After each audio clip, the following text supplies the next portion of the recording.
राजा से लेकर नेता तक जब अकाल तख्त फैसला करता है तो उसे सब मानते हैं। पर सवाल यह है कि आखिर अकाल तख्त ऐसा क्या कर सकता है कि पंजाब के बड़े बड़े नेता भी कांप उठते हैं। और सुखबीर बादल को यह तनखैया वाली सजा क्यों मिली। नमस्कार, मैं हूं सिद्धार्थ प्रकाश। यह कहानी सिर्फ एक नेता की नहीं है, यह कहानी है उस धार्मिक संस्था की जो न सिर्फ सिख धर्म का कानून बनाती है बल्कि उस कानून को लागू करने की ताकत भी रखती है। और ये ताकत ऐसी कि चाहे राजा हो या रंक, गलती करने पर सजा से बच नहीं सकता। सुखबीर बादल का मामला इसी ताकत की मिसाल है। तो चलिए पहले यह समझते हैं कि आखिर सुखबीर बादल को अकाल तख्त ने सजा क्यों सुनाई। साल 2007 से लेकर 2017 तक सुखबीर सिंह बादल पंजाब के डिप्टी सीएम थे। इस दौरान कई ऐसे विवादित फैसले लिए गए जिनकी वजह से अकाल तख्त और सिख संगत नाराज हुई। सबसे पहला और बड़ा आरोप डेरा सच्चा सौदा के गुरमीत राम रहीम के प्रति नरम रुख अपनाना। आपको याद होगा, डेरा सच्चा सौदा और सिखों के बीच का विवाद कोई नया नहीं है। राम रहीम पर गुरु गोविंद सिंह जी के रूप में खुद को पेश करने का आरोप था। यह सिख धर्म के खिलाफ है, लेकिन बादल ने राजनीतिक फायदे के लिए राम रहीम से संबंध बनाए रखे। दूसरा आरोप बरगाड़ी बेअदबी कांड। 2015 में गुरु ग्रंथ साहिब की बेअदबी हुई। इसके बाद सिख संगत सड़कों पर उतर आई, प्रदर्शन हुए, लेकिन इन प्रदर्शनों में गोलीबारी हुई जिसमें सिख युवाओं की जान गई। आरोप है कि इस मामले में पीड़ितों को न्याय दिलाने में सुखबीर बादल ने जानबूझकर ढिलाई दी। तीसरा बड़ा मुद्दा सुमेध सिंह सैनी को पंजाब का डीजीपी बनवाना। ये वही सैनी हैं जिन पर सिखों के खिलाफ पुलिसिया कार्रवाई के आरोप हैं। अकाल तख्त ने इस नियुक्ति को गलत माना। 4 महीने पहले अकाल तख्त ने इन्हीं आरोपों को लेकर सुखबीर सिंह बादल को तनखैया घोषित कर दिया। ये फैसला 5 तख्तों के सिंह साहिबान की बैठक के बाद मिलकर लिया गया और अब उन्हें सजा सुनाई गई। अब बात करते हैं सजा की। अकाल तख्त ने बादल को अमृतसर के स्वर्ण मंदिर में सेवा करने का हुक्म दिया है, वो भी 2 दिनों तक। मतलब बादल गुरुद्वारे के एंट्री गेट पर सेवादार बनकर खड़े रहेंगे। इसके अलावा उन्हें पंजाब के दूसरे गुरुद्वारों में भी यही सेवा करनी होगी, केशगढ़ साहिब और फतेहगढ़ साहिब में भी।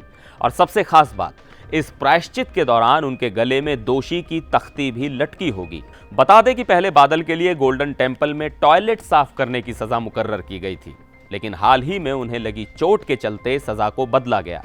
सोचिए, पंजाब का एक बड़ा नेता जिसके पीछे लाखों समर्थक हैं, उसे इस तरह से सार्वजनिक तौर पर अपनी गलती माननी पड़ रही है। अब सवाल ये उठता है कि आखिर अकाल तख्त के पास इतनी ताकत कहां से आती है। अकाल तख्त सिख धर्म की सबसे बड़ी धार्मिक संस्था है। इसकी स्थापना सिखों के 6ठे गुरु हरगोबिंद साहिब ने 1609 में की थी। इसका मतलब है अकाल यानी जो कभी खत्म ना हो, और तख्त यानी सत्ता। यह तख्त सिख धर्म के कानून बनाता है और इन कानूनों का पालन हर सिख को करना होता है, चाहे वो कोई राजा हो या आम इंसान। इतिहास में महाराजा रणजीत सिंह तक को इसने सजा दी थी। वही महाराजा रणजीत सिंह जिन्होंने साल 1801 में सिख साम्राज्य की स्थापना की थी। उन्होंने एक मुस्लिम नर्तकी से शादी कर ली थी जो सिख परंपरा के खिलाफ माना गया। अकाल तख्त ने उन्हें भी तनखैया घोषित किया और माफी मांगने को मजबूर किया। लेकिन इतना जरूर है कि अकाल तख्त केवल सिख धर्म को मानने वालों को ही सजा दे सकता है। तनखैया यानी वो इंसान जिसने सिख धर्म की मर्यादा का उल्लंघन किया हो। यह एक तरह का सामाजिक और धार्मिक बहिष्कार है। जो तनखैया घोषित होता है उसे गुरुद्वारे में एंट्री तक नहीं मिलती, उसके साथ कोई सामाजिक रिश्ता नहीं रखा जाता, और जब तक वो अपनी सजा पूरी नहीं करता उसे माफी नहीं मिलती। पहले के जमाने में तो चेहरे पर कालिख पोत दी जाती थी और गले में तनखैया लिखा हुआ बोर्ड टांग कर चलने की सजा भी दी जाती थी। ये सिर्फ एक सजा नहीं है बल्कि आत्मा को झकझोर देने वाली बात है। और इसीलिए पंजाब की राजनीति में अकाल तख्त का डर आज भी कायम है। अब सवाल ये उठता है कि आखिर किसी को तनखैया क्यों और कैसे घोषित किया जाता है। ये फैसला सिखों की सबसे बड़ी धार्मिक संस्था अकाल तख्त ही करती है। अगर कोई सिख धर्म से जुड़ा व्यक्ति कोई धार्मिक गलती करता है तो उसके पास ये मौका होता है कि वो अपनी स्थानीय सिख संगत के सामने पेश होकर अपनी गलती मान ले। इसके बाद संगत उसकी भूल की पूरी जांच पड़ताल करती है और गलती की गंभीरता के आधार पर सजा तय करती है। सजा कैसे होती है, ये इस पर निर्भर करता है कि गलती कितनी बड़ी या छोटी है। सजा में गुरुद्वारे में जूते साफ करना, फर्श धोना, बर्तन मांजना जैसी सेवाएं शामिल हैं। इसके साथ ही कभी कभी आर्थिक दंड भी लगाया जा सकता है। लेकिन इस सजा का मकसद सिख धर्म की परंपराओं को बनाए रखना और व्यक्ति में सेवा भाव और आत्मनिरीक्षण की भावना को बढ़ाना होता है। अब तनखैया को सजा के दौरान क्या क्या करना होता है, ये भी समझ लीजिए। गुरुद्वारे में सेवा के दौरान तनखैया को सफाई का खास ध्यान रखना पड़ता है। मतलब हर चीज पूरी ईमानदारी और शुद्धता के साथ करनी होती है।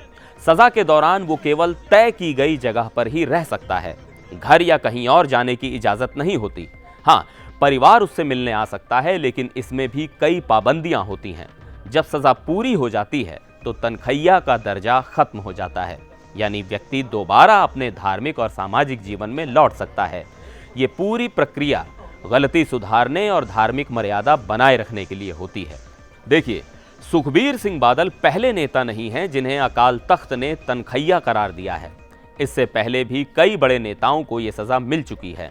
इनमें महाराजा रणजीत सिंह, पूर्व राष्ट्रपति ज्ञानी जैल सिंह, पूर्व गृह मंत्री बूटा सिंह, पूर्व मुख्यमंत्री सुरजीत सिंह बरनाला और कैप्टन अमरिंदर सिंह जैसे बड़े नाम शामिल हैं।